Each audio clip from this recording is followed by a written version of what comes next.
सभी दोस्तों को प्यार भरा नमस्कार। आप सुन रहे हैं मानस का हंस, अध्याय 36 और भाग 27। दूसरे तीसरे चौथे दिन इसी प्रकार हर दिन रामघाट पर तुलसीदास की राम कथा आरंभ हो गई। वह अपने रचे हुए राम संबंधी काव्य सुनाकर अयोध्या वासियों का मन मोहने लगे। अयोध्या में एक नया स्वर आया था जो पंडितों और अनपढ़ गवारों के लिए समान रूप से आकर्षक था। उसके शब्दों से अमृत बरसता था। तुलसी भगत की कथा वाचन शैली ने घाट पर बैठने वाले भिक्षुक कथावाचकों की ही नहीं बल्कि अयोध्या के जाने माने रामायण की कथा कहने वालों की साख भी गिरा दी। लोग बाग कहते कि ऐसी कथा और कोई नहीं बाँचता। होली तक तुलसीदास की ऐसी धूम मच चुकी थी कि अयोध्या का बच्चा बच्चा उन्हें पहचान गया था। पंडितों में चर्चा छिड़ी। एक ने कहा, कौन है ये तुलसी भगत? कहाँ से आया है ये दुष्ट? अरे, रामानुजियों के अखाड़े में कोठारी था, वहाँ कुछ साल मालवाल मारा सो निकाला गया। इस पर तीसरे पंडित बीच में बोल उठे, वैदेही वल्लभ, ये बात 16.25 गड़े मिथ्या है। मैंने उस मठ के लोगों से सुना था कि छबीली माली के आदेशों की अवहेलना करने पर ही महंत जी इससे बिगड़ गए, सो छोड़कर चला आया। आदमी चरित्रवान है। वैदेही वल्लभ ने तोरिया चढ़ाकर बोले, तो यहाँ ये कौन दुष्चरित बैठा है? हाकिम की विधवा भौजाई हम पर रिझ गई। कहा कि घड़ी घड़ी में मेरा ग्रह नक्षत्र विचारो और यहीं पड़े रहो, मैं अन्न धन से तुम्हारा घर भर दूंगी। कहा कि यदि मुसलमान हो जाओ तो तुम्हें सरकारी ओहदेदार भी बनवा दूंगी। मैंने कहा कि न मुसलमान बनूंगा न नित्य प्रति तुम्हारे यहाँ आऊँगा। मैं निर्लोभी ब्राह्मण हूँ। पहले पंडित जी मुस्कुरा कर बोले, पर वैदेही वल्लभ चरण, तुम जाते तो वहाँ रोज हो और हमने सुना है कि वह तुम्हें अपने हाथ से मिष्ठान भी खिलाती है और तुम उसके पैर भी दबाते हो। रामदत्त, देखो, यदि तुम इस प्रकार मेरे संबंध में झूठी सच्ची उड़ाओगे तो मैं भी क्या नाम के तुम्हारी पोल खोल दूंगा। तुम भी तो गंगू तेली की 7वीं सुहागिन के पैर दबाते हो। रामदत्त ने हेकड़ी भरे स्वर में उत्तर दिया, मैं नहीं, वो मेरे पैर दबाती है। पर इससे क्या, हम दुष्चरित थोड़े ही हैं। अरे, यह तो कलिकाल में जीविका के लिए सभी को करना पड़ता है। पैसा तो इस ब्राह्मण को रमणी ही देता है भाई। क्या? अरे हाँ, पैसा तो इस ब्राह्मण को रमणी ही देती है। उन्हीं में प्रेम और भक्ति के भाव हैं, बाकी तो घोर कलिकाल आ गया है समझो। तीसरे पंडित सुदर्शन बोले, कुछ भी कहो, हमारी नगरी के सभी संपन्न ब्राह्मण दुराचारी हैं। मैं ही मंदभाग्य हूँ कि ऐसी कोई चेली फंसी नहीं। सो कहो तो अपने आप को सदाचारी कह लूँ। श्री वैदेही वल्लभ चरण जी समझते हुए बोले और कुछ कुछ समझाते हुए, अरे भैया, बात हमारी तुम्हारी नहीं, तुलसी की चली थी। यदि उसकी ख्याति ऐसे ही बढ़ती चली तो एक दिन निश्चय ही वह सभी विलासिनी पैसे वालियों को अपनी चेली बनाकर मुड़ लेगा और हम सब टापते ही रह जाएंगे। सुदर्शन बोले, सबको अपने ही समान न समझो। मैंने तुलसी को अपनी आंखों से देखा है। उसके मुख पर तेज बरसता है, तेज। उसे जानने वाले सभी लोग कहते हैं कि खरा राम भक्त है। रामदत्त ये सुनकर चिढ़ गए और बोले, जब तुम भी ऐसे बढ़ चढ़कर उसकी प्रशंसा करोगे तो फिर छुट्टी हो गई हमारी। अरे, कोई ऐसा षड्यंत्र रचो कि जिससे उसका मुख काला हो जाए और वो यहाँ से भाग जाए, नहीं तो किसी दिन वो अवश्य ही हमारी निंदा का कारण बनेगा। वैदेही वल्लभ चरण ने षड्यंत्रकारी के दबे स्वर में बोले, राम जी की कृपा से हमारे उर अंतःकरण में अभी अभी एक विचार प्रगटाए भया है। क्या? महंत रामलोचन शरण दास जी बेचारे उस बदनाम गोंदिया दाई के पंजे में फंस गए हैं। वह उनसे गर्भवती हो गई है और अब कहती है कि जाहिर जहान में हमें अपनी रखेल बनाकर रखो। बेचारे आजकल बड़े दुखी हैं। तो इससे हम तुलसी का क्या बिगाड़ सकते हैं? सुदर्शन ने पूछा। हम महंत जी से कहेंगे कि गेंदा को कुछ पैसे देकर ये पट्टी पढ़ावें कि तुलसी जब कथा कहता हो तब वहाँ जाकर कहे कि हम गर्भवती बनाकर अब आप राम भक्ति का ढोंग रचा रखे हो।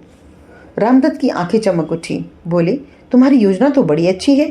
सुना है आजकल वो जानकी मंगल नामक अपनी भाषा में लिखा काव्य सुनाता है। इसी बीच गेंदा ये नाटक रचावे और उसे कलंकित कर दे तो हमारा भी मंगल ही मंगल हो जाए। सुदर्शन बोले, ठीक है, रामलोचन शरण जी उसे जो द्रव्य देंगे वह तो उसका होगा ही, मैं भी उसके हाथ थोड़े बहुत पूछ दूंगा। यह वैदेही वल्लभ भी पोड़े असामी है, कुछ न कुछ यह भी उसकी नज़र भेंट कर ही देंगे। तो सुदर्शन, तुम आज ही गेंदिया को पटा लो। सुदर्शन पंडित बोले, जिस दिन आप लोगों के समान मुझे स्त्रियों को पटाने का ज्ञान सिद्ध हो जाएगा उस दिन मैं भी आप लोगों के समान संपन्न बन जाऊंगा। वैदेही वल्लभ चरण जी का मुंह फूल गया। झुंझला कर बोले, तुम बार बार हमारे चरित्रों पर उंगली क्यों उठाते हो? अरे ये हमारी जीविका कमाने की नीति है, इसका वास्तव में दुष्चरिता से तनिक भी संबंध नहीं। सुदर्शन ने कहा, स्त्रियों से बात करते मुझे बड़ी लज्जा आती है, मैं तो अपनी घरवाली से भी खुलकर बात नहीं कर पाता। रामदत्त बोले, अच्छा तो ये काम भी हम ही करवा देंगे, हो सका तो कल ही, नहीं तो परसों गेंदिया उसकी कथा में अपनी कथा जोड़ने पहुंच जाएगी। पंडितों की यह बातें होने के तीसरे ही दिन गेंदा तुलसीदास की प्रवचन सभा में पहुंच गई। राम जानकी के विवाह का वर्णन सुनते हुए सभा तन्मय हो रही थी।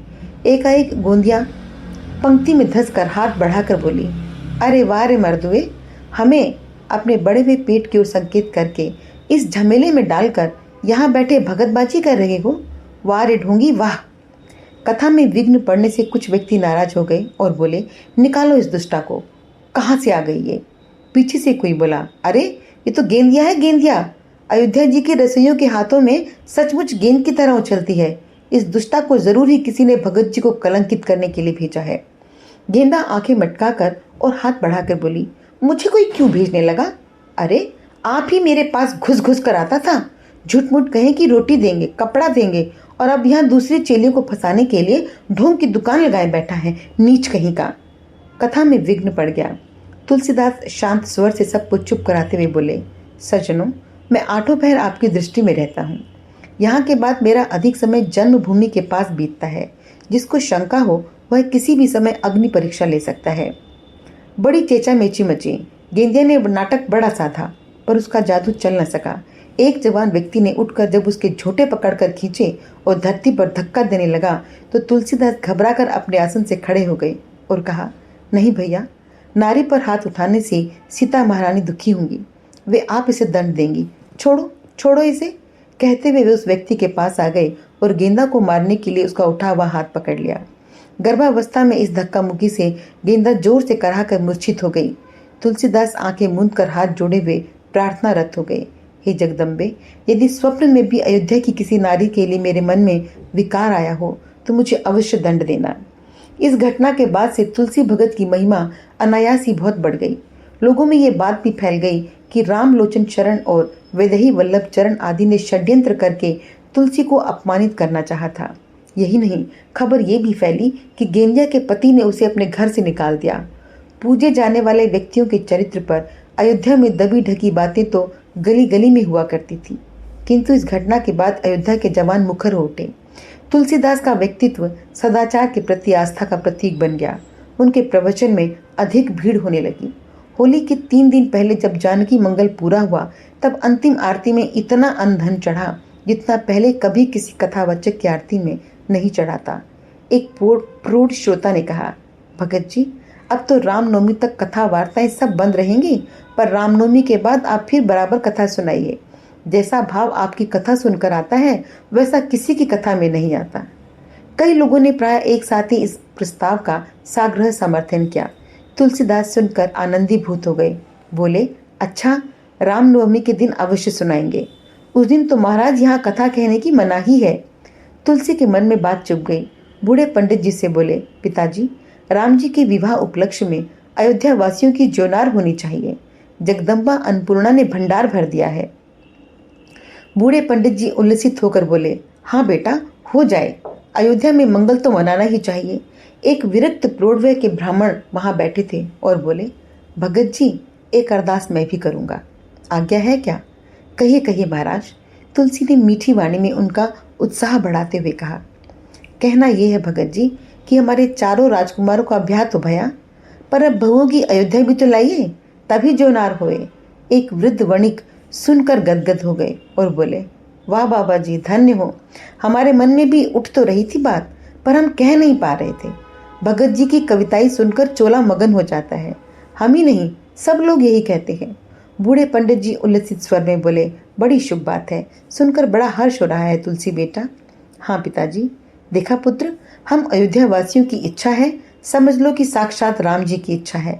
राम जी के घर की बोली में रामायण की रचना होनी चाहिए। हमने सुना है बंग भाषा में और द्रविड़ भाषा में भी रामायण लिखी गई है। हाँ पिताजी, ये सत्य है। तुलसी ने कहा, काशी में पढ़ते समय मुझे महात्मा कंबन और कृतिवास जी की रामायणों के कुछ अंश पढ़ने और सुनने को मिले थे। बस तो महाराज, आप हमारी भी इच्छा पूरी कर दीजिए। अरे जब जब अन्य गांव के लोग अपानी अपानी बोली में गाते हैं तो हमें भी ऐसा अवसर मिलना चाहिए महाराज, लाला जी ने गदगद भाव से कहा। विरक्त जी भी बोल उठे, हमारे भगत जी को राम जी ने भक्ति भी दी है और काव्य कला भी। सोने पे सुहागा है, आपको रामायण रचना करनी चाहिए महाराज, उससे बड़ा लोक मंगल हो जाएगा। स्वयं मेरा भी मंगल होगा महाराज। पिताजी ने सच ही कहा कि यह राम जी की आज्ञा है। सीतामढ़ी में स्वयं जगत जननी ने मुझे ये आदेश दिया कि बजरंग वीर और वाल्मीकि जी भी मुझे यही आदेश दे चुके हैं। कहते हुए तुलसीदास की आंखें मुंद गई, चेहरे पर मधुर भाव कंपन आ गया। हाथ जोड़कर बैठे बैठे सब के सामने भूमि पर मस्तक नवाया, फिर शांत आनंदमय मुद्रा में कहा, रामायण रचकर मेरी मुक्ति होगी। आठों पहर राम के ध्यान में रमे रहने का बहाना मिल जाएगा, मेरी भक्ति का रूप भी संवरेगा। स्वयं तुलसी के मन में कई दिनों से बड़ा उहापोह मचता रहा, लेकिन सवेरे जब उनके प्रवचन सुनने वाला भगत समाज जुटता तो वह सब भूल जाते और तन्मय राम भक्ति रसमग्न होकर काव्य और प्रवचन सुनाने लगते। स्वयं भी आत्मविभोर हो जाते। अपने मुख्य श्रोता के रूप में उन्होंने बूढ़े पंडित जी को बिठाया था। आरंभ में केवल उन्हीं को सुनाते थे। पंडित जी में उन्होंने अपनी भावना विशुद्ध ज्ञान स्वरूप कपीश्वर के रूप में परिलक्षित की थी। पंडित जी सचमुच सच्चे श्रोता थे। उनकी तन्मयता तुलसी को प्रेरित करती थी। फिर जनता भी उनके ध्यान में सुखद प्रेरणा बनकर समाने लगी। कथा सुनाने से अर्जित आत्मलीनता का दिव्य सुख पाया। खाली समय में अपने बौद्धिक मन से लड़ते झगड़ते हारते जीतते वे मन के उस धरातल पर पहुंच गए जहां कहने वाला और सुनने वाला एक ही हो गया था। तुलसी कहते, तुलसी ही सुनते। यह स्थिति उन्होंने दिनों दिन पाई और अधिकाधिक तन्मय बनने लगे। एक दिन राम जन्मभूमि स्थल पर बनी बाबरी मस्जिद की ओर चले गए। एक सूफी संत सिपाहियों और जनसाधारण की भीड़ को मलिक मोहम्मद जायसी का पद्मावत काव्य सुना रहे थे। दोहे चौपाइयों में रची वह दिव्य प्रेम कथा सूफी महात्मा के सुमधुर कंठ से सुनाई जाकर ऐसी मनोहर बन गई कि स्वयं तुलसी भी उस रस में बह गए और बड़ी देर तक सुनते रहे। वहां से लौटते हुए उनके मन में पहला विचार यही आया कि रामायण रचूंगा तो दोहे चौपाइयों में। जन मन को बांधने की शक्ति उसमें बहुत है। छंद से मन बंध जाने पर राम कथा आठों पहर तुलसी के मन में घुमड़ने लगी। मिथिला और सीतामढ़ी में उमगे हुए भाव दृश्य और भी अधिक उमंग के साथ उभर कर तुलसी के मन को बांधने लगे। चूंकि जानकी मंगल रच चुके थे, इसलिए स्वयंवर मंडप से ही राम कथा के दृश्य उनके मन में उभर रहे थे। राम लक्ष्मण जब स्वयंवर सभा में आते हैं तो उसका वर्णन किस प्रकार हो। श्रीमद् भागवत में कृष्ण जी जब कंस के अखाड़े में उतरते हैं तब का वर्णन बड़े ही अलंकारिक ढंग से किया गया, बड़ा सुंदर लगता है। मुझे भी ऐसा वर्णन करना चाहिए। फिर कथा तत्व मूल रूप से वाल्मीकि रचित रामायण से ही ग्रहण करनी चाहिए और अध्यात्म रामायण का प्रतीक तत्व भी उसमें जोड़ना चाहिए। आठों पहर तुलसी की आंखों के आगे रामचरित के विभिन्न दृश्य ही दिखलाई पड़ते थे। इस प्रक्रिया में उन्हें ये अनुभव होने लगा कि राम का बिंब भी अब कभी कभी उनके मन में स्पष्ट होकर झलकता है। कितने सुंदर है राम, सौंदर्य उनकी काया में, बल में, गुणों में है। हाय, जो कहीं ये रूप साकार होकर पृथ्वी पर उतर जाए तो पृथ्वी पर कैसा आनंद छा जाएगा। हे राम जी पधारो, एक बार दीन दुखियों को दर्शन देकर कृतार्थ करो। आओ राम आओ, बस अब आ ही जाओ। रामनवमी की तिथि निकट थी। अयोध्या में उसे लेकर हलचल भी आरंभ हो गई थी। जब से जन्मभूमि के मंदिर को तोड़कर मस्जिद बनाई गई है, तब से भावुक भक्त अपने आराध्य की जन्मभूमि में प्रवेश करने से रोक दिए गए हैं।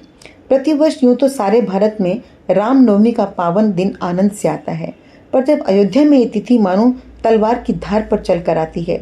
भावुक भक्तों की विभलता और शूरवीरों का रणबांकुरापन प्रतिवर्ष होली बीतते ही बढ़ने लगता है। गांव दर गांव के लड़वैये न्योते जाते हैं। उनकी बड़ी बड़ी गुप्त योजनाएं बनती हैं, आक्रमण होते हैं। राम जन्मभूमि का क्षेत्र शहीदों के लहू से हर साल सींचा जाता है। ऐसी मान्यता है कि विजेताओं के हाथों से अपने पर ब्रह्म की पावन अवतार भूमि को मुक्त कराने में जो अपने प्राण निछावर करते हैं, उनके लिए स्वर्ग के द्वार खुल जाते हैं। इसीलिए शासकों के द्वारा नवरात्रि आरंभ होते ही किसी भी सार्वजनिक स्थान पर राम कथा सुनाने पर पाबंदी लगा दी जाती है। राम जी का जन्मदिन भक्तों के घरों में गुपचुप मनाया जाता है। पहले वर्ष में तो किसी भी नगर में खुलेआम कोई धार्मिक कृत्य करना एकदम मना था, पर शेरशाह के पुत्र के समय जब हेमचंद्र बक्काल उनके प्रमुख सहायक थे, तब से अयोध्या वासियों को थोड़ी छूट मिल गई थी। तुलसी के मन में ये बातें चुभी खौलन बन गई। राम की जन्मभूमि में राम कथा न कही जाए, ये अन्याय उन्हें सहन नहीं होता। तुलसीदास के कानों में आगामी रामनवमी के दिन होने वाले संघर्ष की बातें पड़ने लगी। उस दिन अयोध्या में बड़ा बखेड़ा होगा। ऐसा लगता था कि अब की या तो राम जी की अयोध्या में उनकी भक्तों की जनता रहेगी या फिर बाबर की मस्जिद रहेगी। लोग बाग अक्सर निडर और मुखर होकर कहते सुनाई पड़ते कि उन्हें इस बार कोई भी शक्ति राम जन्मभूमि में जाकर पूजा करने से नहीं रोक सकेगी। बस्ती में फैली दबी दबी अफवाहें तुलसीदास को एक विचित्र स्फूर्ति देती थी। वे प्रतिदिन ठीक मध्याह्न के समय बाबरी मस्जिद की ओर अवश्य जाया करते थे। मस्जिद के पीछे कुछ दूर पर उजड़ा हुआ एक प्राचीन टीला और था। तुलसी भगत उस पर एक ऐसी जगह बैठा करते थे जहाँ से जन्मभूमि वाली मस्जिद उन्हें स्पष्ट दिखलाई दिया करती थी। वो बड़ी देर तक वहाँ बैठे रहते थे। यूँ मस्जिद के सामने बैठने वाले मुसलमान फकीरों से भी उनका मेल जोल था। टीले से लौटते समय वे एक बार उनसे मिलने के लिए आते थे। इन दिनों मस्जिद के आसपास उनके बैठने के स्थान उस टीले तक मुगल फौज की छावनियां लगी हुई थी। तुलसीदास एक सिपाही के साथ घुड़के जाकर अपने नित्य के ध्यान स्थान से हटा दिए गए। मस्जिद के सामने जाने का तो प्रश्न ही नहीं उठता था। भावुक तुलसीदास को ये बहुत अखरा। इस प्रतिबंध के विरुद्ध उनका मन खोलने लगा। रामभद्र, आप साक्षी हैं, मैंने इस मस्जिद से अपने मन में कभी कोई दुर्भाव नहीं रखा। पूजा भूमि इस रूप में भी पूज्य है। आज भी वहाँ निर्गुण निराकार परब्रह्म के प्रति माथा झुकाया जाता है। रामानुजीय मठ से हटने पर मैं यहीं सोने आता था। यहाँ के लोगों से घुल मिल कर रहता हूँ। तब मैं फकीर था, अब मैं हिंदू हो गया। हे राम जी, इस अन्याय को मिटाने के लिए एक बार फिर अवतार लीजिए। प्रार्थना करते करते ही लोभ लगा। मेरे जीवन काल में ही पधारिए नाथ, एक बार मैं अपनी आंखों से आपको देख लूं। आपके द्वारा छोड़े गए ताजे पद चिन्हों से मस्तक का स्पर्श करने का अवसर पा जाऊं। मन ऐसा तड़प उठा कि चैन ही नहीं आता था। राम जी आ जाओ, राम जी एक बार आ जाओ। प्रत्यक्ष न आए तो काव्य रूप में ही मेरे मन में प्रकट हो जाओ। भाषा में राम काव्य का लोक मंगलमय रूप प्रकट हो। इस प्रार्थना ही से ये विचार उमगा कि मैं रामनवमी के दिन ही अपनी काव्य रचना आरंभ करूंगा। अयोध्या में बुधवार के दिन रामनवमी मनाई जाने लगी थी। तुलसीदास एक पंडित जी के यहाँ पंचांग देखने गए। उन्होंने देखा कि नवमी मंगल के दिन मध्याह्न वेला में ही आ जाती है। उन्होंने ज्योतिषी से कहा, राम जी का जन्म मध्याह्न में हुआ था। तिथि जब उस समय आती है तो फिर आप लोग मंगल को ही रामनवमी क्यों नहीं मनाते? ज्योतिष पंडित जी को बड़ी ठसक के साथ बोले, जिस दिन सूर्योदय से नवमी रहे उसी दिन मनाना चाहिए। तुलसी ने मन में कहा, तुम किसी दिन मनाओ, मैं तो मंगल को ही अपने राम का काव्य अवतार देखूंगा। बजरंग बली का वार है, उन्हीं की आज्ञा से काव्य रचना करूंगा, अतः मेरी रामनवमी मंगल को ही मनेगी। उस दिन अयोध्या में मंगल ही मंगल होगा। तुलसीदास ने मंगल के दिन ही रामायण रचना का शुभ संकल्प किया। उम्मीद है कि आपको मानस का ये अंक पसंद आया होगा। आप अपने अनुभव, अपने विचार, अपनी बातें अपनी दोस्त यानी कि मेरे साथ साझा कर सकते हैं। आपके विचारों के अनुभवों के इंतज़ार में आपकी दोस्त सुमन। अगली ऑडियो में आपके साथ फिर मुलाकात होगी। तब तक के लिए जय श्री राम, जय श्री राम, जय श्री राम।